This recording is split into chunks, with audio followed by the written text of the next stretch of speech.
अभी देखिए, हमने आज तक देखा Jain history, antiquity of Jainism, Jainism की ऐतिहासिकता, काल चक्र।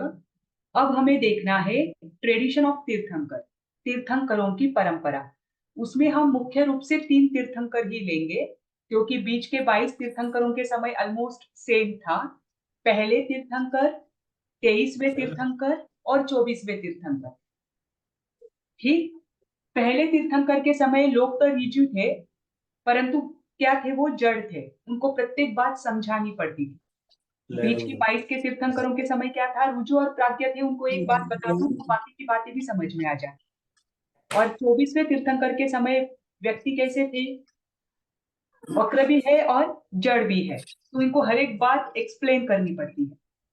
और सभी तीर्थंकरों में सबसे ज्यादा अगर मूर्तियां किसकी पाई जाती है तो वो पार्श्वनाथ भगवान की। इसीलिए हम ट्रेडिशन में तीर्थंकरों की परंपरा में तीन तीर्थंकर मुख्य रूप से देखेंगे। सबसे पहले हमें देखना है तीर्थंकर ऋषभदेव, जहां से इस अवसर पिनी में धर्म का प्रवर्तन हुआ। उसके पहले हम देखेंगे तीर्थ क्या होता है। आचार्य प्रभाचंद्र का ग्रंथ है, उसमें बताया है तीर्थमागम तदातार संगश्च, मतलब तीर्थ ये जो है वो आगम रूप है और वो आधार है इस संघ का। ठीक। जो तीर्थ है उसके तीन गुण होते हैं। एक तो पहला, जहां जाकर संताप शांत होता है। उसका दूसरा गुण है, जहां जाकर तृष्णा कम हो जाती है, तृष्णा से हम रहित हो जाते हैं या तृष्णा का नाश हो जाता है। और तीसरा उसका गुण है, जो मल पंख आदि से रहित होता है। ये तीन गुण जहां पाए जाए उसे तीर्थ कहते हैं। जो हमारे संताप को शांत करे, हमारे तृष्णा का नाश करे और मल पंख आदि से रहित हो, तीर्थ होता है। अब ऐसे जो तीर्थ है वो दो प्रकार के बताए हैं। एक द्रव्य तीर्थ है, एक भाव तीर्थ है। और एक साइड से देखें तो एक स्थावर तीर्थ है, एक जंगम तीर्थ है। अब द्रव्य तीर्थ किसे कहते हैं? द्रव्य तीर्थ कहते हैं चतुर्विध संगम, जो द्रव्य रूप में मौजूद है, जो चारों संघ के आधार है, साधु, साध्वी, श्रावक और श्राविका। इनको द्रव्य तीर्थ कहा जाता है। और भाव तीर्थ किसे कहते हैं? इनका जो आधार है वो हमारा शास्त्र और हमारे ग्रंथ, जिनके आधार पर यह चतुर्विध संघ खड़ा है, इन्हें भाव तीर्थ कहा जाता है। दूसरी अपेक्षा से तीर्थ के दो प्रकार हमने कौन से देखे? एक स्थावर तीर्थ है और एक जंगम तीर्थ है। स्थावर यानी एक ही जगह पर रहने वाला, जो हलन चलन नहीं करता हो, उसे स्थावर कहते हैं। और जंगम यानी जो हलन चलन करता हो, एक स्थान से दूसरे स्थान पर जाता हो। तो ऐसे दृष्टि से देखे तो स्थावर तीर्थ क्या रहेंगे? जो हमारे तीर्थ क्षेत्र है, जो एक ही जगह पर स्थित है, जहां जाकर हम वहां के वाइब्रेशंस लेते हैं, हमारा संताप कम होता है, हम धर्म में वृद्धि करने का प्रयास करते हैं, हमारे विचारों को शुद्ध करने का प्रयास करते हैं। और जंगम तीर्थ यानी जो हमारे साधु जी, साध्वी जी भगवंत है, जो चलते फिरते हैं, उन्हें जंगम तीर्थ कहा जाता है। ये है तीर्थ। और इस तीर्थ की स्थापना करने वाले होते हैं तीर्थंकर। तीर्थम करोतीति तीर्थंकर, जो तीर्थ को करते हैं, तीर्थ की स्थापना करते हैं, वो होते हैं तीर्थंकर। तीर्थ को एक दृष्टि से घट भी कहा है, या फिर जो तैरने, तीर कर जाने के बाद जहां पर हम उतरते हैं, जो हमारा गंतव्य स्थान है, उस कि तैरने, तैर कर ही संसार रूपी महासमुद्र से तैर कर हम जहां पर पहुंचने वाले हैं, कि जहां से वापस हम संसार में ना आए, उस स्थान को भी तीर्थ कहा जाता है। तो ऐसे तीर्थ की स्थापना करने वाले कौन है? तीर्थंकर। ठीक। तीर्थम करोति तीर्थंकर। मैडम अब आपने पहले तीन का बोला, तीन चीज होती है तो तीर्थ बोलते हैं, तीर्थंकर बोलते हैं। कौन कौन से गुण बोला? तीन गुण होते हैं तीर्थ के। तो उसमें पहला होता है संताप का शांत होना, संताप यानी हमारा राग द्वेष। ओका। ठीक। दूसरा है तृष्णा का विनाश होना, तृष्णा का नाश होना। तृष्णा का विनाश, हाँ, और थर्ड वन? और तीसरा है मल पंक रहितता, मल पंक नहीं होना। मल पंक यानी धूल आदि जो भी है वो, अच्छा, ये तीर्थ के 3 गुण होते हैं। मल और क्या बोला मैंने? मल, मल और पंक, पंक, पंक यानी मल, कीचड़। ओके ओके, मल और पंख रहित, बराबर हाँ, है ना? इनसे रहितता, ये नहीं हाँ, होना। हाँ, और भाव तीर्थ किसको कहा मैडम आपने? भाव तीर्थ शास्त्र और ग्रंथों को कहा जाता है कि जिसके आधार अच्छा, पर चतुर्विध संघ होता है, वो भाव ओके रूपी तीर्थ है। ओके, हाँ ठीक है ठीक, मैडम। अभी देखिए, तीर्थंकर और विहरमान, ये 2 शब्द। ठीक, हाँ, तीर्थंकर जो भरत और ऐरावत क्षेत्र में जो तीर्थंकर जन्म लेते हैं उन्हें तीर्थंकर कहा जाता है, और जो महाविदेह क्षेत्र में तीर्थंकर जन्म लेते हैं उन्हें विहरमान कहा जाता है। बराबर। अच्छा, तो विहरमान। तीर्थंकर और विहरमान क्या हुए? दोनों भी समान है, पर फिर भी हम शब्दों के आधार पर देख रहे हैं। जैसे तीर्थ को करने वाले तीर्थंकर होते हैं, हम्म हम्म वैसे ही विहरमान किसे कहते हैं? जो हमेशा विराजमान हो, जिनका कभी क्या ना पड़े, विरह ना पड़े, जिनकी वजह से धर्म हमेशा वहां पर रहे, धर्म की प्राप्ति जीव हमेशा वहां से करते रहे, वो विहरमान है। तो वो भी तीर्थंकर ही, परंतु वो विदेह क्षेत्र में होते हैं, इस कारण उन्हें क्या कहा जाता है? विहरमान कहा जाता है। विदेह क्षेत्र में कभी विरह नहीं होता धर्म का, परंतु वो भी तीर्थंकर ही है। उनके भी तीर्थंकर के 34 अतिशय ही हो गए, 35 वाणी ही होगी, उनकी माता भी 14 स्वप्न ही देखेगी, बस नाम अलग है। ठीक, जैसे भारत और इंडिया हो, दोनों भी क्या है? नाम अलग है, पर क्या है तो सेम ही। वैसे ही तीर्थंकर और विहरमान है। जो भरत और ऐरावत क्षेत्र में जन्म लेते हैं वो तीर्थंकर, और जो महाविदेह क्षेत्र में जन्म लेते हैं वो विहरमान होते हैं। अब यहाँ पर एक बात है कि तीर्थंकर और विहरमान, इनके जीवन में कुछ महत्वपूर्ण क्षण होते हैं, उन्हें हम कहते हैं कल्याणक। बराबर। तो तीर्थंकरों के कितने कल्याणक होते हैं? पांच, पांच। 5 कल्याणक होते हैं। बराबर। सबसे पहला कल्याणक क्या होता है? गर्भ, गर्भ गर्भ कल्याणक। कल्याणक। वो गर्भ में आते हैं। उसके बाद होता है जन्म कल्याणक, उसके बाद होता है उनका दीक्षा कल्याणक, केवल ज्ञान कल्याणक, और मोक्ष या निर्वाण कल्याणक। बराबर। ये 5 कल्याणक होते हैं। अब यहाँ पर तो नियमा है भरत क्षेत्र में और ऐरावत क्षेत्र में कि प्रत्येक तीर्थंकर के 5 कल्याणक ही होंगे, परंतु महाविदेह क्षेत्र में ये नियमा नहीं। महाविदेह क्षेत्र में 5 भी कल्याणक होते हैं, 2 भी होते हैं, या 3 भी होते हैं। अब अच्छा, इसके संबंध में, हाँ, इसके संबंध में ग्रंथों में वर्णन आया है। अगर आपने तीर्थ पंडित सुमेरु दिवाकर का तीर्थंकर नाम की किताब है, बुक है, उनका ग्रंथ है, उसमें भी उन्होंने एक रीजन दिया है, और वो रीजन योग्य भी लगता है कि जो महाविदेह क्षेत्र है, जो महाविदेह क्षेत्र है वहां पर तीर्थंकर हमेशा विराजमान होते हैं। और उनका कहना है कि कभी कभी कोई भवी जीव होता है, वह तीर्थंकर के पादमूल में रहता है, निरंतर तीर्थंकर के साथ रहता है, तो उत्कृष्ट भावों के कारण वह तीर्थंकर गोत्र का बंध कर लेता है। परंतु अगर वो चरम शरीरी हो तो उसे उसी जन्म में तीर्थंकर बनना पड़ता है। ये कहा की बात है मात्र महाविदेह क्षेत्र की, हाँ? आप ध्यान रखना। अब कोई भवी जीव है, चरम शरीरी जीव है, वो उसके इतने उत्कृष्ट भाव हो जाते हैं कि वो उसी जन्म में वहां पर तीर्थंकर गोत्र का बंध करता है। अब वो चरम मैम शरीर, क्या आप ये मैम क्या आप ये रिपीट कर देंगी एक बार और? ये महाविदेह क्षेत्र ठीक का है, मैं वापस बोलती हूँ, आप ध्यान से सुनिए।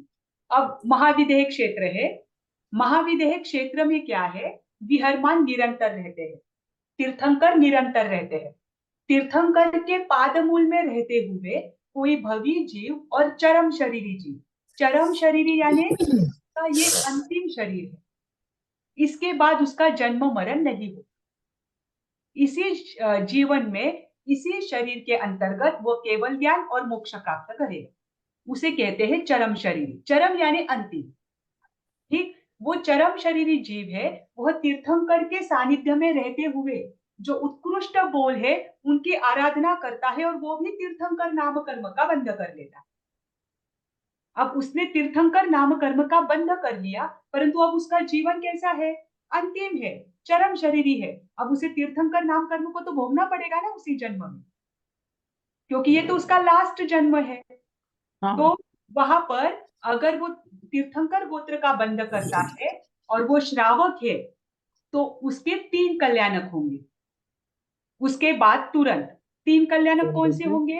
वो दीक्षा लेगा, उसको केवल ज्ञान होगा और उसका मोक्ष होगा। बराबर? क्योंकि श्रावक के बाद ये 3 ही बातें बाकी रही है। उसका गर्भ भी हो चुका है कल्याणक और जन्म भी हो चुका है। अगर वो मैडम श्रावक तो मैडम उसके एक पूछना था कि एक हाँ, तीर्थंकर अगर विहारमान है तो दूसरा तीर्थंकर तो वहां हो नहीं सकता है ना? अरे वो तुरंत नहीं हो सकता। तीर्थंकर का नाम कर्म का उदय कब होता है? जब उन्हें केवल ज्ञान होता है।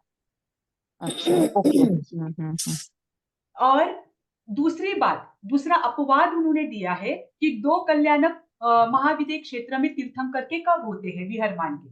अगर कोई साधु भगवंत है, साधु भगवंत है, उनके उत्कृष्ट भाव आए, वो भी चरम शरीरी रहे, तो वो क्या करेंगे? तीर्थंकर गोत्र का बंध करेंगे, तो उनके 2 ही कल्याणक होंगे, क्योंकि अब उनकी दीक्षा भी हो चुकी है। केवल ज्ञान और निर्वाण।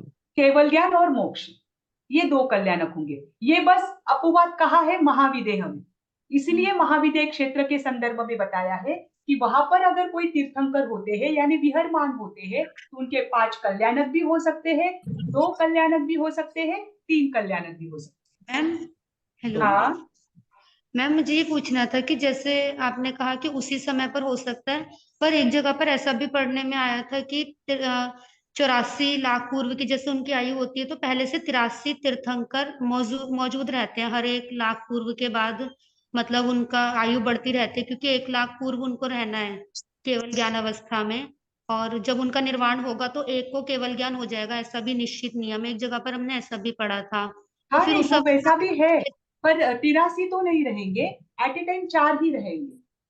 नहीं, एट अ टाइम 32 4 विजय है। में मिलकर 4 ही 83 का रहेंगे। मतलब कि वो 83 का मतलब ये कि जन्म हो चुका है, पर उनका कोई मतलब नहीं है कि वो तीर्थंकर है हाँ या हाँ हाँ, ये देखो ये कैसा है, 4 कम से कम रहे। महाविदेह क्षेत्र के विदेह कितने हैं? 32 है, बराबर? जी तो उन्होंने कम से कम 4 की बात कही है। प्रत्येक विदेह में एक तीर्थंकर होगा, जैसे एक भरत क्षेत्र में एक तीर्थंकर होता है, बराबर? अभी जी कभी कभी भरत क्षेत्र में भी ऐसा समय आता है कि 5 भरत में क्या होते हैं?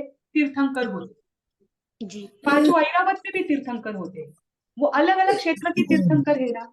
वैसे ही अभी आपने कभी पढ़ा हो या नहीं मुझे नहीं पता, पर एक ध्यान रखना, महाविदेह क्षेत्र का एक एक विजय जो है वो 64 भरत क्षेत्र के बराबर होता है। ओहो, इतने बड़े बड़े वहां के विजय है और 32 विजय महाविदेह क्षेत्र में है। विजय तो बोले तुम? Hello, area area area. हाँ हाँ जी एरिया वाइज, पर एक विजय में एक ही विहरमान होगा। अब ये गिनती जो है उन्होंने कम से कम 4 की बताई है कि जब एक जन्म, मतलब जन्म, एक का जन्म हुआ है, एक राजा बने हुए हैं, एक की दीक्षा हुई है और एक अभी तीर्थंकर पद पर है, तो ये कम से कम 4 की गिनती है, लेकिन 32 भी तो हो सकते हैं। मतलब ये 4 की जी गिनती किस लिए बताई है हमें कि कम से कम एक तो तीर्थंकर तीर्थंकर पद पर वहां पर रहेंगे ही, हाँ, जी जी जी। इसके लिए बताई है। तो मैम भरत में तो जैसे इस भरत क्षेत्र में जब तीर्थंकर होंगे तो पांचों में ही होंगे, ऐसा निश्चित नहीं है? हाँ किसी हाँ, एक नहीं वो ये तो निश्चित पांचों में है, होंगे ना। बस नहीं नहीं ये बराबर है, ये निश्चित है। भरत और ऐरावत इनका नियम निश्चित है कि एक भरत में होता है तो 5 भरत में होता है। बस जी महाविदेह क्षेत्र का कम से कम 4 का आंकड़ा है और ज्यादा से ज्यादा 32 का है, एक विधेयक। एक हाँ महाविद्य के हाँ, जैसे। भरत में जब एक भरत में रहेगा तो 5 भरत में रहेगा, ये नियम है, क्योंकि सब समय समय में समान ही स्थिति रहेगी ना। जी हाँ जी। मैम, तो ये जो आपने अभी बताई ये आपवादिक नियम है, ऐसा बहुत मतलब कभी रेयर ऐसा हो सकता है कि होता किसी है, को क्योंकि टाइम पे देखो, केवल तीर्थंकर पद हो जाए। मतलब विहरमान का बोल रहे हो ना? नहीं, हाँ जी, जो आपने कहा ना हाँ उसी भव में वो तीर्थंकर नामकरण का बंद कर ले हाँ चरम। हाँ, ये अपवादिक मतलब कब? कि जब 2 और 3 कल्याणक हो ना, तो जब 2 और 3 कल्याणक ही होते हैं तो उस समय क्यों होते हैं उसका रीजन उन्होंने बताया है तो जो कि जब विदेह क्षेत्र में किसी किसी विहरमान के 2 या 3 ही कल्याणक हो, तो उस समय ये रीजन पकड़ना कि उनका तीर्थंकर नाम कर्म का बंधन इस भाव में हुआ है। और भरत क्षेत्र में क्या नियम है कि तीर्थंकर नाम कर्म का बंध 3 भाव पहले होता है। जी जी अच्छा, जी आज से तीसरे भाव पहले होता है। आज जी इस जन्म में अगर तीर्थंकर नाम कर्म का बंध किया तो अगला जन्म एक देव या नरक गति का रहेगा और उसके अगले जन्म में उनका तीर्थंकर नाम कर्म का उदय, मतलब वो तीसरे भाव में तीर्थंकर बनेंगे। ये नियम है भरत क्षेत्र में, क्योंकि यहाँ पर क्या है, तीर्थंकरों की नियमित संख्या है, बराबर। यहाँ पर डिसाइडेड होता है कि एक भरत क्षेत्र में ज्यादा से ज्यादा पूरे अवसर्पिणी और उत्सर्पिणी काल में 24 ही तीर्थंकर रहेंगे, उससे ज्यादा नहीं होंगे, उससे कम नहीं होंगे। तो यहाँ पर संख्या की नियमा है, वैसे वहां पर संख्याओं की नियमा नहीं है, वहां पर विहरमान तो निरंतर चलते रहते हैं। इसीलिए वहां पर वो मार्ग बताया है, वो अपवाद बताया है कि जब अगर आप कभी आप पढ़े कि विहरमान जब दो कल्याणक भी हो, 3 कल्याणक भी हो, 5 कल्याणक भी हो, तो आपको रीजन पता हो, इसीलिए आपको तो जिन तीर्थंकर के पादमूल में उन्होंने लिया है, मतलब ये तीर्थंकर नामकरण का बंध, उनके निर्वाण होने के बाद फिर वो तीर्थंकर पद को प्राप्त कर लेंगे। तब तक नहीं। हाँ, ये तो नियमा है कि वो एक ही विहरमान एक ही विजय में एक ही समय में रहेंगे, ये नियम है। ठीक है मैम, थैंक यू। हाँ, अभी देखिए एक इसी में एक चीज और पूछनी है।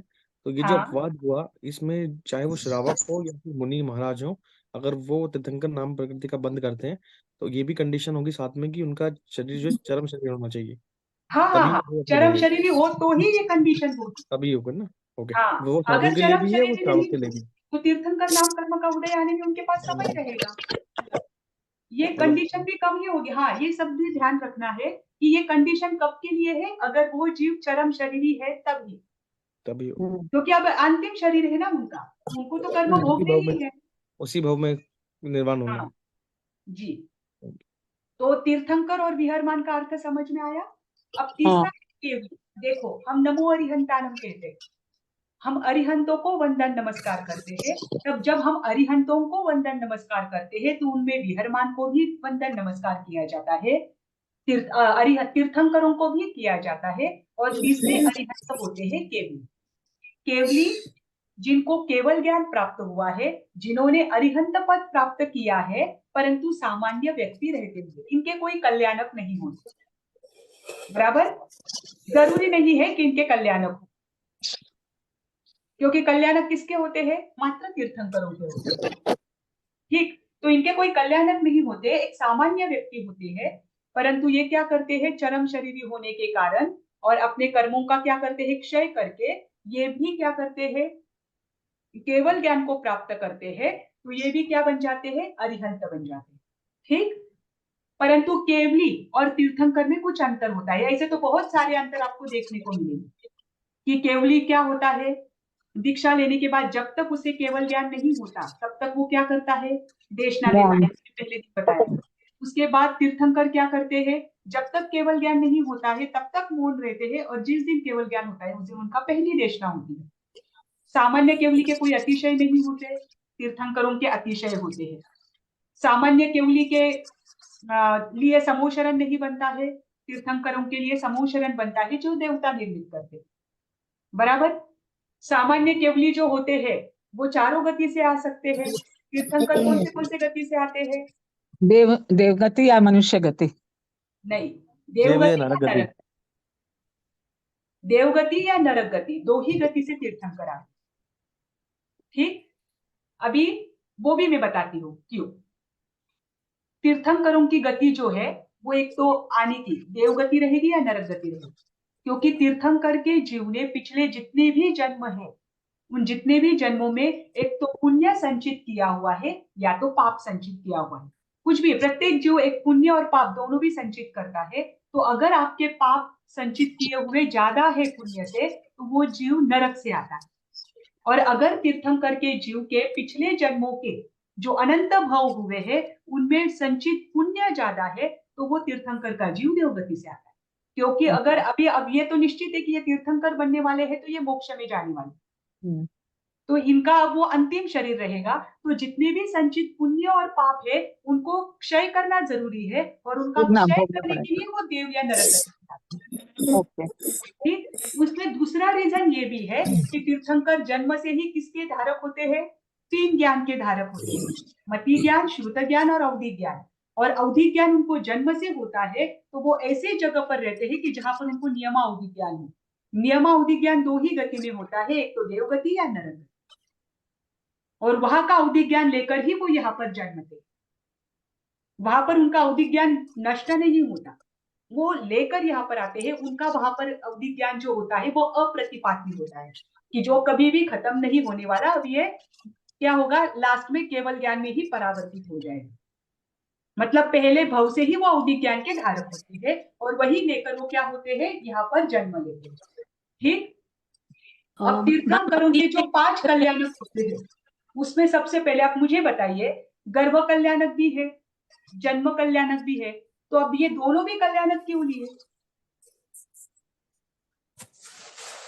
अब गर्भ कल्याणक मनाया है, लोगों को थोड़ी पता है वो गर्भ में आए, उनका सपना गर्भ आता है, कल्याणक भी मनाया जाता है।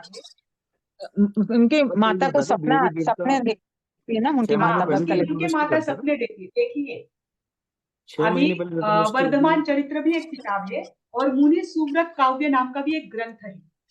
मुनि सुव्रत काव्य नामक ग्रंथ में क्या बताया है कि तीर्थंकर की माता को 14 स्वप्न आते हैं, वो राजा से बताती है, उनको निमित्त ज्ञानी जो होते हैं उनसे पता चलता है कि क्या है तीर्थंकर, मतलब एक धर्म प्रवर्तन करने वाला जीव आने वाला है गर्भ में। ठीक।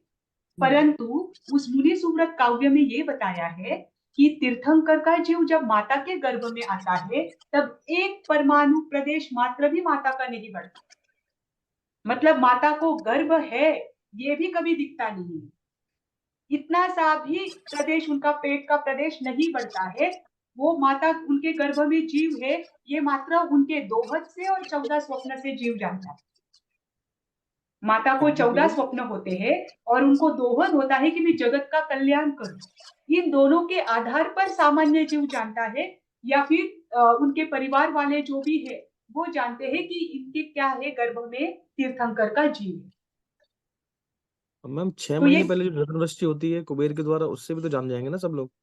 हाँ वो तो होगी ना, वो तो मैं बताती हूँ ना, अच्छा, कुबेर के द्वारा जो वर्षा होगी ना उसका तो मैं बता ही दूंगी। परंतु ये गर्भ कल्याणक जो है ये कौन बनाता है फिर, परिवार वाले और देवतागण, अष्टदेव। मनुष्य, बाकी के मनुष्यों को तो इतना पता होता नहीं है। अब जन्म कल्याणक के समय चर्म चक्षुओं से पहली बार उन्हें सामान्य व्यक्ति भी देख पाता है, इसीलिए उनका जन्म कल्याणक मनाया जाता है। अब एक बात ध्यान रखना, देवता जो होते हैं वो गर्भ में, उनका जन्म होने से 15 माह पहले यानी गर्भ में आने से 6 महीने पूर्व से ही वो क्या करते हैं, चारों संधि काल में, चारों संधि काल कब होते हैं, सुबह, दोपहर, प्रभात, दिन, हाँ प्रभात, मध्याह्न, संधि काल अपराह्न, यानी सायंकाल और मध्य रात्रि, गोधूली। मतलब अर्धरात्रि। इन चारों संधि कालों में 3.5 करोड़ वर्षा, रत्नों की वर्षा करते हैं। मतलब एक दिन में कितनी वर्षा होती है, 14 करोड़ रत्नों की वर्षा होती है। कब, उनके गर्भ में आने के 6 माह पूर्व, यानी यानी 15 उनके महीने पहले जन्म से। के 15 माह पूर्व निरंतर करते हैं। अब हरिवंश पुराण में आया है कि वो जो वर्षा होती है वो वर्षा मात्र राजभवन में होती है, जो राजभवन है जहां पर उनका जन्म होने वाला है वहां पर होती है। और वर्धमान चरित्र में आया है कि ये जो वर्षा है ये चारों दिशाओं में होती, पर होती निश्चित है। तो 6 महीने लगातार प्रतिदिन 14 करोड़ रत्नों की वर्षा होती है और उसके बाद क्या होता है, वह जीव माता के गर्भ में आता है। ठीक। ये तीर्थंकरों का एक अतिशय है, बराबर। मैम एक ही बार होती है 6 महीने पहले? नहीं, रोज एक प्रतिदिन ही होती 6 है। महीने तक लगातार लगातार होती रहती है। लगातार होती है, प्रतिदिन 14 करोड़ रत्नों की वर्षा, यानी अच्छा, जब तक वो 9 महीने, गर्भ 15 में महीने नहीं होते हैं। आता जब तब तक तक गर्भ में नहीं आते। हाँ बराबर, जब तक वो गर्भ में नहीं आते तब तक। उसमें दूसरी बात ये भी है कि जब तीर्थंकर का जीव, अभी इस बार इस अवसर पीने काल में आपको पता होगा तीसरा कल्याणक कौन सा है, तप या दीक्षा। दीक्षा कल्याणक।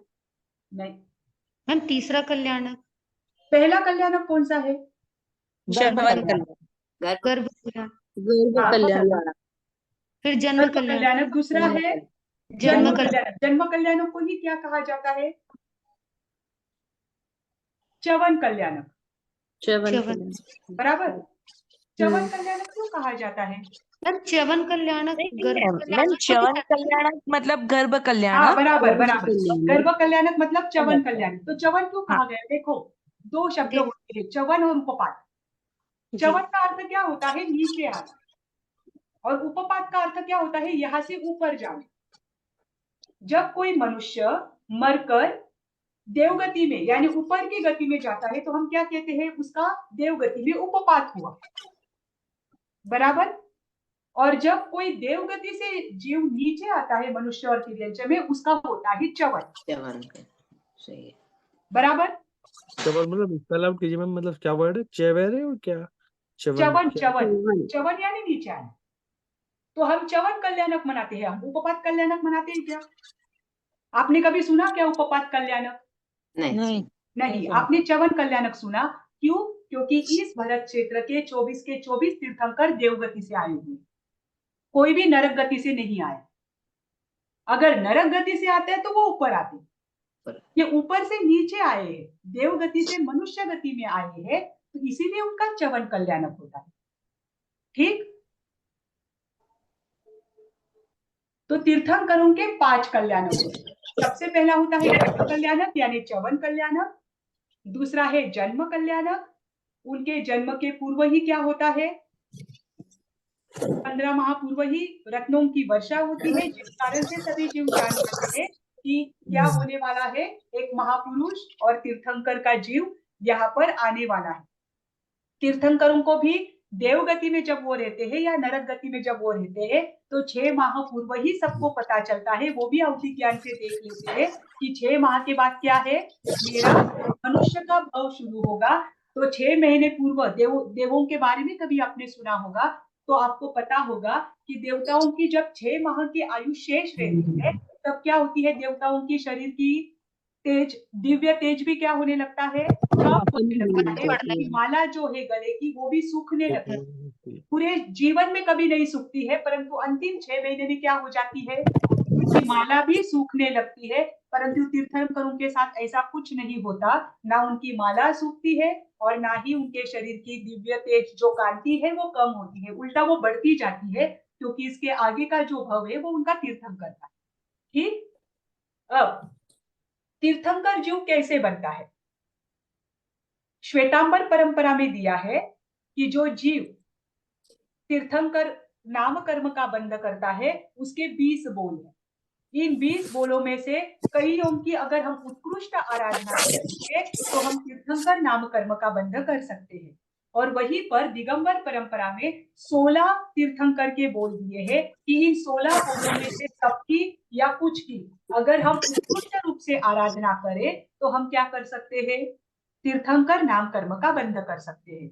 अब दिगंबर परंपरा में क्या दिया है? उनका मुख्य रूप से जो है वो है विनय संपन्नता और पहला है दर्शन, सम्यक दर्शन। मैम दर्शन मैम सिद्धि संपन्न। प्लीज माइक ऑफ करा दीजिए, क्वेश्चन पूछकर माइक ऑफ कर देंगे तो ये डिस्टरबेंस नहीं आएगा, पीछे से डिस्टर्ब। सभी अगर किसी का अनम्यूट हो तो वो म्यूट कर लीजिए। सबका म्यूट आप ही कर दीजिए मैडम, ये बहुत डिस्टर्ब हो रहा है।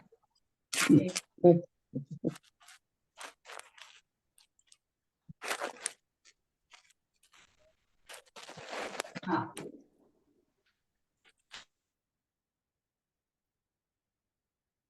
तो जो जीव 20 बोलों की या 16 बोलों की उत्कृष्ट रूप से आराधना करता है या इसमें से किसी किसी की वो उत्कृष्ट रूप से आराधना करता है तो वह निश्चित ही क्या बन सकते हैं? तीर्थंकर बन सकते हैं। इसमें कुछ कुछ है, जैसे 5 पद है, अरिहंत सिद्ध आदि है, तपस्वी आदि है, इनके प्रति विनय भाव रखना, इनकी वैयावृत्य करना, नया नया ज्ञान सीखते रहना, नया नया ज्ञान सीखना, ये दोनों में बताया है। दिगंबर परंपरा में भी बताया है, श्वेतांबर परंपरा में भी बताया है कि कोई जीव नए नए ज्ञान में अगर उपयोग लगाता है, निरंतर ज्ञान की साधना आराधना करता है, तो वो जीव भी तीर्थंकर गोत्र का बंध कर सकता है। आगे कुछ बताया कि हम जैसे छोटे छोटे व्रत भी लेते हैं, उसका भी अगर हम उत्कृष्ट रूप से पालन करें तो हम भी क्या कर सकते हैं? तीर्थंकर नाम कर्म का बंध कर सकते हैं। इसमें बहुत सारी बातें हैं, इतना ध्यान रखना है कि हम जो भी कार्य करते हैं अगर उसमें हमें उत्कृष्ट रसायन आवे तो हम तीर्थंकर नाम कर्म का बंध करें।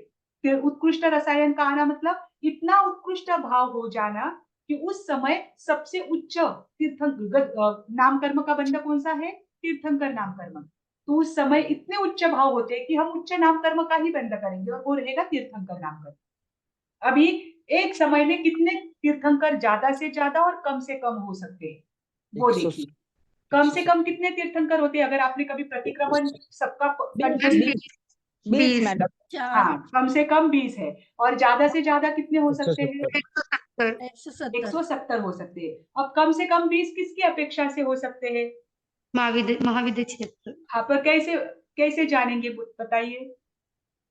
मैम पांचों महाविद्य में से एक महाविद्य में 4 होंगे, तो पांचों हाँ, महाविद्य में 4-4 विजय में होंगे तो टोटल 20 बराबर, बिल्कुल सही। क्योंकि अभी तो यहाँ पर तीर्थंकर नहीं है, तो भरत क्षेत्र और ऐरावत क्षेत्र नहीं रहा, पर एक एक महाविद्या में कम से कम 4 तो कंपलसरी होते हैं। तो ऐसे महाविद्य क्षेत्र कितने हैं? 5। और 5 महाविद्य में कुल मिलाकर कितने तीर्थंकर होंगे? 20। प्रत्येक के 4-4 ना। जी। तो 5 महाविद्यालय में 4-4 तीर्थंकर कम से कम रहेंगे, ज्यादा से ज्यादा तो हो ही सकते हैं, पर कम से कम क्या रहेंगे? 4-4 रहेंगे, तो 20 हुए। और 170 कैसे होंगे? मैम 32 विजय के अंदर अगर एक एक महाविद्य की 32 विजय में होंगे तो पांचों महाविद्य की 32 विजय मिला के टोटल 160 होंगे, और 5 भरत में 5 ऐरावत में 10, ये तो बराबर। कुल मिलाकर 170 हो जाएंगे। एक समय में, हाँ, ये एक समय की बात है, एट ए टाइम। एक समय में एक भरत में एक, उसी समय ऐरावत में भी होता है। तो 5 भरत है और 5 ऐरावत क्षेत्र है, प्रत्येक क्षेत्र में एक एक, तो ये हुए 10। प्रत्येक महाविद्यालय में 32 विजय है, तो एक महाविद्यालय की 32 विजय, ऐसे 5 महाविद्यालय की 160 विजय। जैसे यहाँ पर क्षेत्र होता है, वहां पर उसे विजय कहा जाता है। 160 विजय में 160 विहरमान, यानी उतने ही तीर्थंकर, तो वो 160 और ये 10, यानी ज्यादा से ज्यादा एक समय में 170 तीर्थंकर हो सकते हैं। ठीक, अब तीर्थंकर के अतिशय आपने सुने हुए हैं, सबको पता है ना? 34 कुछ अतिशय। देवों के द्वारा बनाए जाते हैं, कुछ उनके जन्म से होते हैं, पश्चात होते हैं। तो ये 34 अतिशय तीर्थंकरों के होते हैं। ये हम भगवान महावीर के बाद अंत में देखेंगे। फिर उनका रक्त कैसा होता है? गाय के दूध के समान धवल, हाँ, श्वेत होता है। वो किसके साथ जन्मते हैं? अवधिक ज्ञान के साथ उनका जन्म होता है। जन्म से ही उनको मति ज्ञान, श्रुत ज्ञान और अवधिक ज्ञान, तीनों ज्ञान होते हैं। ठीक, अब वो कौन से गति से आते हैं? देव या नरक गति। देव या नरक गति से आते हैं। अगर नरक गति से आते हैं तो तीर्थंकर की माता कितने स्वप्न देखती है? 14। उसमें से 12वां स्वप्न क्या देखेगी? मैम भवन देखेगी अगर नरक हाँ, से आएंगे तो। जी, क्या मैडम 12वें समझ स्वप्न में में आया? भवन देखती है तो समझना जीव नरक गति से आया है, और अगर 12वें स्वप्न में देव विमान देखते हैं तो समझना तीर्थंकर का जीव कहाँ से आया है? देव देव गति गति से आया है। क्योंकि अच्छा, देवता देव किसमें रहते हैं? अल्लाह विमान में अल्लाह रहते हैं। हाँ, और नारकियों के वहां पर देवों के क्या होते हैं? भवन होते हैं। भवन होते हैं। बराबर जी। पर इस अवतरपिनी काल में तो सभी के सभी माताओं ने कौन से स्वप्न देखे हैं? देव विमान का ही स्वप्न देखा हुआ है। ठीक, अब 14 स्वप्न कौन से है?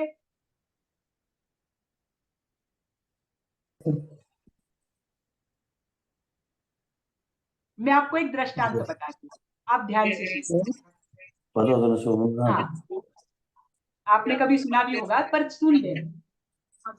एक सपना नाम की लड़की है, वो मंदिर में दर्शन करने के लिए जाती है। बताऊं क्या 14 सपने? हाँ जी, पहले एक दृष्टांत सुन ले। हाँ, अगर ये सुन लेते हैं फिर हाँ, बताइए। क्योंकि वो रह जाएगा बाद में, क्योंकि मुझे ऋषभ हाँ। देव का शुरू करना है। देखिए, एक सपना नाम की लड़की है, लिखना नहीं, आप बस ध्यान से स्टोरी के रूप में इसे सुन ले। हाँ। सपना नाम की लड़की है, वो दर्शन के लिए जाती है मंदिर में। मंदिर के बाहर है ना, 2 हाथी है, हाथियों की मूर्तियां है। ठीक, फिर वो मंदिर में प्रवेश करती है तो बाहर क्या होता है? मंदिर के जो मेन गर्भ गृह होता है, उसके बाहर क्या होता है? नंदी बैल होता है ना? तो वो नंदी जी के दर्शन करती है, फिर अंदर जाती है। वो होता है लक्ष्मी माता का मंदिर। अब लक्ष्मी माता किस पर विराजमान है? सिंह पर विराजमान है। सिंह पर लक्ष्मी माता का वाहन क्या है? सिंह है ना, वो सिंह पर विराजमान है। मैंने कमल बोल रहा हूँ मैडम, सिंह मैंने क्या होता है? सिंह लायन। शेर। वाहन, लायन। वाहन, उनका वाहन क्या है? वाहन प्राणी होता है ना। हाँ। तो लक्ष्मी जी सिंह पर विराजमान है, उनकी मालाओं, उनके गले में क्या है? पुष्पमालाएं। अब उनके राइट साइड में सूर्य है, लेफ्ट साइड में चंद्र है। ये सब वो सपना देखती है, दर्शन करती है, बाहर आती है। बाहर आती है तो वो क्या करती है? मंदिर के ऊपर देखती है। मंदिर के ऊपर क्या होता है? ध्वजा। ध्वजा। ध्वजा होती है। पर ध्वजा किस में रखी जाती है? कलश में। कलश पे। कलश में। कलश में पानी कहाँ का रहेगा? एक तो सरोवर का या समुद्र? क्षीर सागर का। हाँ, सरोवर का या समुद्र का पानी रहे। फिर वो कलश देखती है, कलश में पानी है, पानी में ध्वजा है। और ऊपर वो आकाश में देखती है, तो आकाश में क्या दिख रहा है उसे? देव विमान दिख रहा है। और देवता क्या कर रहे हैं? रत्नों की वर्षा उस मंदिर पर कर रहे हैं। और वो रत्न इतने उस तीन के इसमें चमक रहे हैं कि ऐसे लग रहा है कि क्या है? अग्नि, अग्नि की वर्षा हो रही है, इतने वो रत्न चमक रहे हैं। अब आपने इसमें लाइव में मुझे बताओ, सबसे पहले क्या देखा उसने? 2 हाथी। हाथी देखा। उसके बाद क्या देखा उसने? नंदी। बेल। हाँ, यानी वृषभ। बेल। बराबर। फिर क्या देखा उसने? लक्ष्मी माता। माता हाँ, जी। लक्ष्मी। किस पर बैठी हुई है? सिंह। तो शेर सिंह पर। और उसके बाद पुष्पमाला। लक्ष्मी माता। लक्ष्मी माता के गले में क्या था? पुष्पमाला। पुष्पमाला थी। उनके राइट साइड में क्या था? चंद्र। हाँ, सूर्य और और चंद्र। बाजू में चंद्र। हाँ, चंद्र और सूर्य। फिर बाहर आए तो बाहर क्या आकाश। दिखा उसे ऊपर? कलश, ध्वजा, कलश में पानी ध्वजा। किसका है? समुद्र, पद्म सरोवर या फिर क्षीर क्षीर सागर। समुद्र, समुद्र। हाँ, फिर उसमें क्या है? ध्वजा। ध्वजा। हाँ, फिर आकाश में क्या दिखा उन्हें? देवता देव विमान। विमान। देवता क्या कर रहे थे? रत्नों की, पुष्पवृष्टि, वर्षा। रत्नवृष्टि, रत्नों की वर्षा कर रहे थे। और वो कैसे दिख रही थी? दिन के उजियारे में, सूर्य के प्रकाश में, जैसे कि अग्नि की वर्षा। हुए 14 स्वप्न। लास्ट वाला क्या था मैम? कौन? कैसे दिख रही थी? क्या? लास्ट वाला क्या था? निर्धूम अग्नि। तो शीर निर्धूम अग्नि यानी क्या? अग्नि में तो क्या है लेकिन उसमें कोई धुआं नहीं है। धुआं got it। क्या करता है? आंखों को तकलीफ देता है। तो निर्धूम अग्नि का अर्थ क्या होता है? कि अग्नि है और वो इतनी उज्जवल है, इतनी उज्जवल होने के बाद भी उसमें से कोई धुआं नहीं निकल रहा, वो होती है निर्धूम अग्नि। ये सारे प्रशस्त स्वप्न होते हैं। आपने कल्पसूत्र अगर पर्युषण पर्व में कभी पढ़ा हो तो उसमें 72 स्वप्नों का वर्णन आया है। कितने? 72। तो उसमें से 40 स्वप्न जो है वो सामान्य है, 32 जो है वो उत्तम है, और 32 में भी अति उत्तम है 14 महास्वप्न। पर दिगंबर परंपरा में मैंने पहले ही आपको बताया था, शायद आपको याद हो ना हो, कि दिगंबर परंपरा में तीर्थंकर की माता 16 स्वप्न देखती है। 2 स्वप्न वहां पर ज्यादा है। उसमें वो कौन से 2 स्वप्न बताए थे? एक सिंहासन और एक मत्स्य, मीन युगल। ये 2 स्वप्न वहां पर क्या है? ज्यादा है। 16 स्वप्न वहां पर बताए गए हैं कि तीर्थंकर की माता देखती है। ठीक। अब हम आएंगे तीर्थंकर ऋषभ देव पर। तीर्थंकर ऋषभ देव इस अवसर पिनी के क्या है? सबसे प्रथम तीर्थंकर है। ठीक। अब तीर्थंकरों के जो भव गिनाए जाते हैं वो कहाँ से गिनाए जाते हैं? हम कहते हैं ना कि भगवान महावीर जब तक सम्यक ज्ञान होता है सम्यक तब से। दर्शन जब प्राप्त हाँ, होता जब उन्हें सम्यक्त्व की पहले बार प्राप्ति होती है, जहां पर पहली बार वो क्या करते हैं? धर्म की स्पर्शना करते हैं, सम्यक्त्व की स्पर्शना करते हैं। उस भाव से उनके क्या गिनाए जाते हैं? सारे भाव गिनाए जाते हैं। तो ऐसे भगवान ऋषभ देव के कितने भाव हुए? 13 भाव। 13 भाव बताए। उसमें सबसे पहला भाव 13 भाव में बताया है धन्ना सार्थवाह। किसका? धन्ना सार्थवाह। अब जो धन्ना सार्थवाह थे, अब ये सुन लेना, धन्ना सार्थवाह थे वो क्षित प्रतिष्ठित नगर में थे। उनको वो एक सार्थवाह थे यानी व्यापारी थे, बहुत बड़े व्यापारी थे। उनको व्यापार के लिए दूसरे वसंतपुर नामक नगर में जाना था। तो वसंतपुर नामक नगर में जाना था। उनको पता था रास्ते में बहुत बड़ी अटवी है, बहुत बड़ा जंगल है, मैं अकेले भी नहीं जा सकता हूँ, और मेरे साथ मतलब बाकी के लोग भी अगर व्यापार करना चाहे तो वो भी नहीं जा सकते। तो मैं एक काम करता हूँ, मैं सबकी व्यवस्था करता हूँ, और जो भी व्यापार करने के लिए जाना चाहे उनको मैं अपने साथ लेकर जाता हूँ। तो वो पूरे नगर में घोषणा करवा देता है कि क्या है, अगर आप कोई व्यापार करना चाहता है, आपको अगर वसंतपुर आना है तो आपके खाने पीने की सभी व्यवस्था मैं करूंगा, आपको जिसे चलना है वो चले। तो बहुत सारे लोग उनके साथ जुड़ जाते हैं। अब एक वहां पर धर्मघोष नाम के आचार्य होते हैं, वो भी सोचते हैं कि मुझे भी तो बिहार करके क्या करना है, वसंतपुर पहुंचना पीछ है। कर दिया बस, ऐसे हाँ, सुनी हुई है ऐसे कहानी। भयानक अटवी से तो जाना दुष्कर है, गन्ना से ऐसे भी तो धर्मघोष अच्छा का है आता कि मैं है, क्या करूं, हेलो मैम। वचनों में आता है। डोंट मैम डिस्टर्ब, सभी को म्यूट कर दो ना, बहुत आवाज आ रहा है बीच बीच में। बहुत डिस्टर्ब कर रहे हैं मैडम इन लोग। हाँ सबको म्यूट कर दो।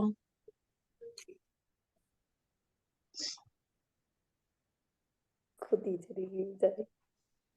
ये कौन बोल रहा है बार बार?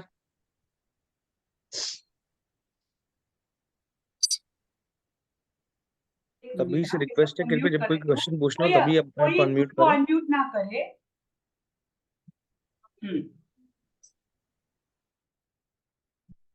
हाँ, तो अब ये क्या करते हैं, धर्मघोष आचार्य क्या सोचते हैं कि मुझे भी जाना है, हमें भी विहार करना है, भयंकर अटवी है, तो हम भी क्या कर लेते हैं, इनके साथ हो लेते हैं। अब धन्ना सार्थवाह को धर्म की कोई स्पर्शना नहीं है, बस जो उनके साथ निकले हैं वो भी निकल सब निकल पड़ते हैं। अब होता ये है कि आगे जो है वो भयंकर वर्षा वहां पर होती है, वातावरण एकदम खराब हो जाता है, तो इनको जंगल में ही रुकना पड़ता है 4 माह। चातुर्मास का समय आ जाता है, साधु जी को भी वहीं पर रुकना पड़ता है। अब इनका एक जगह पर रुकने के कारण क्या होता है, सारा अनाज वगैरह जो सब साथ में लिया होता है सब खत्म हो जाता है, और धन्ना सार्थ वह भूल जाते हैं कि उनके साथ कोई आचार्य, कोई साधु मुनिराज भी आए हुए, सब भूल जाते हैं। और अंत में एक दिन जब वो बैठे हुए रहते हैं, तब धन्ना सार्थ वह को याद आता है कि अरे हमारे साथ तो कोई साधु मुनिराज भी आए हुए, उनका क्या हुआ।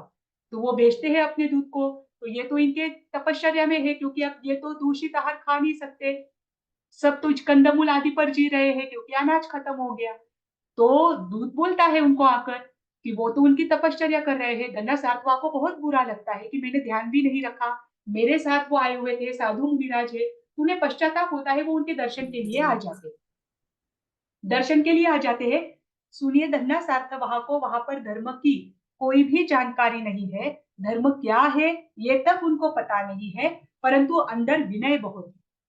अब वो मुनिराज के पास आते हैं और उन्हें कहते हैं कि मैं बिल्कुल भी भूल गया कि आप हमारे साथ हो, कृपा कर मैं आपको क्या करना चाहता हूँ, आहार बहराना चाहता हूँ। परंतु तब मुनिराज कहते हैं कि हमें आधा कर्मी आहार भी नहीं चलता है और कंदमूल आदि भी हमें नहीं चलते हैं। फिर उस समय मुनिराज धन्ना सार्थवाह को मुनिचर्या क्या है, श्रमण धर्म क्या है, हमें किस प्रकार का आहार चलता है, इसकी क्या करते हैं, उनको ये वर्णन बताते हैं, देश ना देते हैं, उपदेश देते हैं, कुछ भी हो ये बात बताते हैं। उस समय वो क्या करते हैं, इन बातों को धारण करते हैं और निर्दोष आहार मुनि को बहराते हैं। और उस समय पहली बार उनसे उपदेश सुनकर उनको धारण करके वो क्या करते हैं, सम्यक्त्व की प्राप्ति करते हैं। ये सम्यक्त्व का प्राप्ति के बाद पहला भाव ऋषभदेव भगवान का। अब 13 भाव बताए हैं, इसका अर्थ ये नहीं है कि इनके अनंत भाव नहीं हुए, प्रत्येक तीर्थंकरों के, प्रत्येक जीव के अनंत भाव हुए हैं। इनके सम्यक्त्व प्राप्ति के बाद के ये यहाँ से क्या होता है, क्रम शुरू होता है। फिर एक बार सम्यक्त्व प्राप्त कर लिया, एक बार सम्यक्त्व प्राप्त कर लिया तो उनकी देव और मनुष्य ये दो ही गति हो सकती है। एक तो सम्यक्त्व प्राप्ति के बाद तो देव गति ही होती है। आप कभी भी ध्यान रखना, जिसने पहले गति का बंध किया हो, जैसे कि श्रेणिक राजा है, जैसे कि वासुदेव कृष्ण है, इन्होंने पहले गति का बंध किया, वो भी कौन सी, नरक गति का। जिन्होंने देव गति का छोड़कर कोई भी गति का बंध किया हो, देव गति का छोड़कर कोई भी गति का बंध किया हो, तो उसके बाद वो कभी व्रत प्रत्याख्यान नहीं ले पाते, उसके बाद वो कभी भी व्रत प्रत्याख्यान नहीं ले पाते अगर देव गति का बंध छोड़कर किसी का बंध किया हो तो। जैसे कि मैंने एग्जांपल दिया श्रेणिक राजा और श्री कृष्ण। श्री कृष्ण तो समझो वासुदेव थे, उन्होंने निदान ही किया हुआ था, तो उनसे तो व्रत प्रत्याख्यान होने ही नहीं वाले थे। परंतु श्रेणिक राजा का जीव भी था, उन्होंने क्या किया था, पहले ही नरक गति का बंध किया था, उन्होंने कोई निदान नहीं किया था। परंतु अगर देव गति को छोड़कर मनुष्य गति हो, तिर्यंच गति हो, नरक गति हो, इन तीनों गतियों में से किसी भी गति का पहले अगर बंध किया हो, तो उसके बाद हम कभी भी व्रत प्रत्याख्यान को स्वीकार नहीं कर पाते, ग्रहण नहीं कर पाते। क्यों? क्योंकि अगर एक बार आप नियम ले लेते हैं, व्रत प्रत्याख्यान ले लेते हैं, चाहे श्रावक के हो या साधु साध्वी जी के हो, गति निश्चित होती है देवगति। तो फिर मैम तो वो सभी भावों में व्रत प्रत्याख्यान नहीं कर सकते या पर्टिकुलर उसी नहीं, भाव उस में? जन्म में नहीं कर सकते।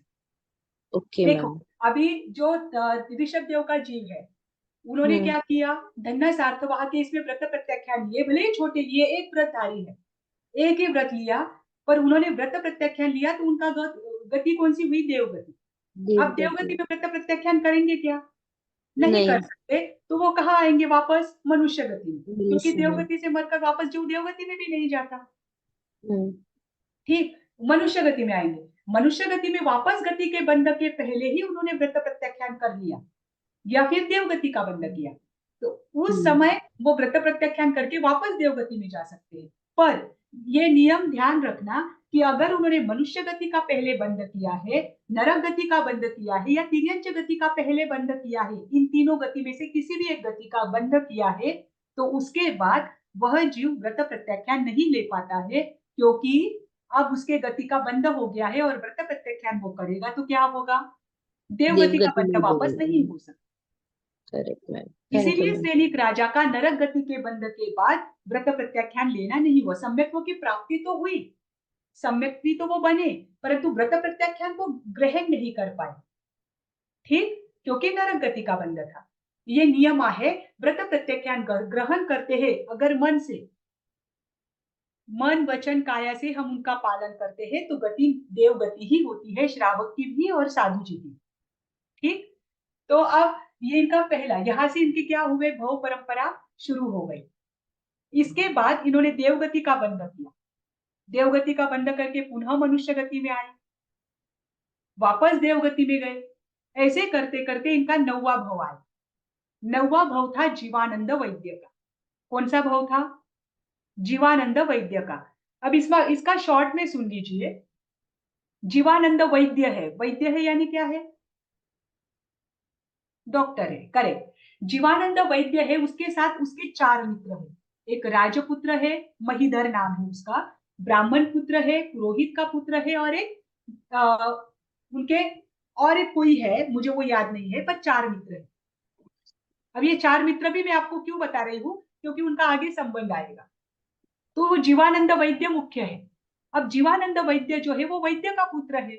अब ये एक बार ये 5 युवक एक दूसरे के साथ चर्चा कर रहे थे और दूर से इनको दिखे मुनिराज। मुनिराज दिखे तो महीधर जो राजपुत्र है वो जीवानंद को बोलता है, अरे तू तो वैद्य का पुत्र है, ये मुनिराज इनकी काया कैसे हो चुकी है, कितना बीमार इनका शरीर है, दूर से ही देखकर लग रहा है कि ये बहुत क्या है, अपनी बीमारी से पीड़ित है, तो तुम इनका इलाज क्यों नहीं करते। अब जीवानंद वैद्य देखता है कि ये शरीर जो मुनिराज है, इनको कौन सा रोग हुआ है, कृमि कुष्ठ रोग हुआ है, कृमि कुष्ठ रोग हुआ है, तो वो बोलता है कि इनको जो रोग हुआ है उस रोग के लिए मुझे 3 औषधियां लगेगी, मतलब 3 चीजें लगेगी, उसमें से एक चीज तो मेरे पास है पर 2 चीजें मेरे पास नहीं है। तो वो जो उसके युवक मित्र है वो बोलते हैं कि कौन सी चीजें लगेगी। तब वो जीवानंद वैद्य बताता है कि एक तो लक्षपाक तेल लगेगा, एक तो गोशीर्ष चंदन लगेगा और उसके साथ रत्न कंबल लगेगा। अब इन तीनों का जो मूल्य है वह 1 लाख स्वर्ण मुद्राएं है। अब लक्षपाक के 2 अर्थ होते हैं, लक्षपाक तेल तो मेरे पास है, लक्षपाक तेल के 2 अर्थ निकलते हैं, एक तो 1 लाख चीजें मिलाकर बनाया हुआ थोड़ा सा तेल, ठीक, उसे लक्षपाक बोले, या फिर ऐसा तेल जो इतना मूल्यवान है कि वो इतने तेल की मूल्य ही कितना है, 1 लाख स्वर्ण मुद्रा, 1 लाख स्वर्ण मुद्रा इतना मूल्य वाला वो तेल, एक तो वो भी हो सकता है, या फिर 1 लाख चीजें मिलाकर थोड़ा सा तेल बनाया जाता है, वो इतना स्ट्रॉन्ग होता है, उसे भी लक्षपाक तेल बोलते हैं। तो वो वैद्य बोलता है कि मेरे पास लक्षपाक तेल तो है परंतु मेरे पास गोशीर्ष चंदन और रत्न कंबल नहीं है। तो वो बोलते हैं ठीक है हम लेकर आते हैं। अब ये चारों मित्र जाते हैं और दुकान में जाकर एक व्यापारी होता है, उनसे बोलते हैं कि हमें गोशीर्ष चंदन और रत्न कंबल चाहिए। तो व्यापारी बोलता है कि वो 1 लाख स्वर्ण मुद्रा वाला इतना गोशीर्ष चंदन और आपको रत्न कंबल क्यों चाहिए। तो वो सारी सत्य परिस्थिति बता देते हैं कि ऐसी ऐसी स्थिति है। तो वो व्यापारी भी सोचता है कि ये युवा लड़के हैं, ये भी अगर मुनिराज की सेवा करने के लिए मतलब यहाँ पर आए हैं और कुछ मांग रहे हैं तो मैं उनसे मूल्य क्यों लूं। वो क्या करता है, उनको ऐसे ही दे देता है और कहता है कि मैं भी आप लोगों के साथ चलता हूँ। अब ये पांचों के पांचों और उनके साथ वो व्यापारी, ये सब कहाँ जाते हैं? जंगल में जाते हैं, जहां पर वो मुनिराज ध्यान में बैठे हुए हैं। अब ये जीवानंद वैद्य क्या करता है, जहां पर मृत कलेवर है उस मृत कलेवर को नजदीक सरोवर के पास लाकर रखता है, और जीवानंद वैद्य क्या करता है, लक्षपाक तेल से उस जो मुनिराज है उनके शरीर की क्या करता है, मालिश करता है। अब जितनी वो मालिश करता है, अंदर के जो क्रूमिंग है वो क्या होते हैं, तिलमिला उठते हैं और वो बाहर आने लगते हैं, क्योंकि लक्षपाक तेल गर्म होता है, गर्मी से क्या हो जाते हैं, वो बाहर आते हैं। तो जैसे ही वो बाहर आते हैं, ये क्या करता है, मुनिराज के शरीर पर रत्न कंबल रख देता है। अब रत्न कंबल ठंडा होता है, तो वो क्या करते हैं, वहां की गर्मी से वो कृमि उस रत्न कंबल पर चढ़ जाते हैं, और वो रत्न कंबल लेकर वो वापस कलेवर पर रख देता है। तो फिर वो सारे कृमि क्या हो जाते हैं, उस कलेवर में, मृत कलेवर में, मतलब वो डेड बॉडी है उसमें उतर जाते हैं, क्योंकि उनको उनका आहार वहां पर मिल जाता है, वो उतर जाते हैं। ऐसा वो वापस क्या करता है, वापस यहाँ पर आता है, वापस क्या करता है, लक्षपाक तेल से मुनि के शरीर की पूरी मालिश करता है। सारे के सारे क्या होते हैं, वो कृमि आने बाहर आने लगते हैं, वापस रत्न कंबल रखता है उनके शरीर पर, और रत्न कंबल जाकर वहां पर कहां पर खाली करता है, कलेवर। ऐसा 3 बार करता है। 3 बार करने से क्या हो जाती है, मुनि के शरीर में उष्णता, दाह उत्पन्न होता है, और गोशीर्ष चंदन वो लगा देते हैं, तो मुनि का शरीर स्वस्थ हो जाता है। और स्वस्थ होने के बाद मुनि क्या करते हैं, उनको उपदेश देते हैं, और उस उपदेश के समय वो क्या करते हैं, वहां पर चक्रवर्ती का भी पद का बंद कर लेते हैं, इतनी सेवा करते हैं। तो चक्रवर्ती पद का बंद किया, और उसके आगे के भाव में वो कहा गए, महाविदेय क्षेत्र में उनका जन्म हुआ, और वो कौन बने, वज्रनाभ नाम के चक्रवर्ती बने, और ये जो 4 मित्र थे उनके, वो उनके छोटे भाई बने। अब 5 भाई है, ठीक। अब ये वज्रनाभ चक्रवर्ती है, चक्रवर्ती की माता भी कितने स्वप्न देखती है, 14 स्वप्न देखती है, बराबर। Yes ma'am. चक्रवर्ती की माता भी 14 स्वप्न देखती है, तीर्थंकर की माता भी 14 स्वप्न देखती है। मात्र चक्रवर्ती की माता कैसे देखती है स्वप्न, अस्पष्ट देखती है, और तीर्थंकर की माता कैसे देखती है, स्पष्ट रूप से। अब यहाँ पर वज्रनाभ चक्रवर्ती क्या बने हैं, चक्रवर्ती बने हैं, चक्रवर्ती का पद भोग रहे हैं, पद भोगते भोगते क्या होता है, उनको भी वहां पर राज्ञ दीक्षा के भाव आते हैं, आचार्य को देखकर, आचार्य यानी उनके पिता ही होते हैं, उनके पिता को देखकर उनके भी दीक्षा के भाव आते हैं, वो भी दीक्षा लेते हैं, और उनके साथ उनके 4 भाई भी दीक्षा ले लेते हैं। पांचों ने एक साथ दीक्षा ली, और ये यहाँ पर क्या कर लेते हैं, देवगति का बंध करते हैं। अगर चक्रवर्ती दीक्षा लेते हैं तो वो देवगति या मोक्ष गति का बंध करते हैं, ठीक।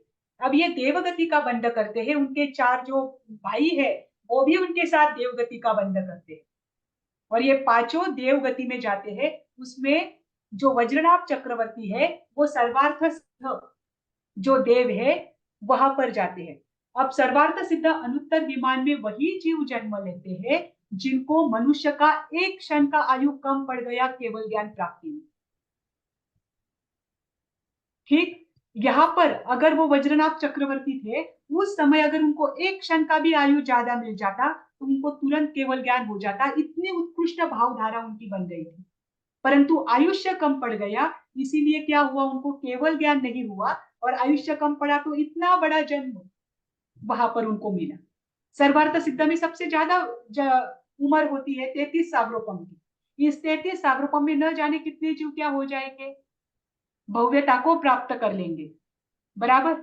न जाने कितने जीव मोक्ष में चले जाएंगे, पर तब तक वो वहीं पर रहेंगे, ठीक। तो वो सर्वार्थ सिद्ध विमान में गए।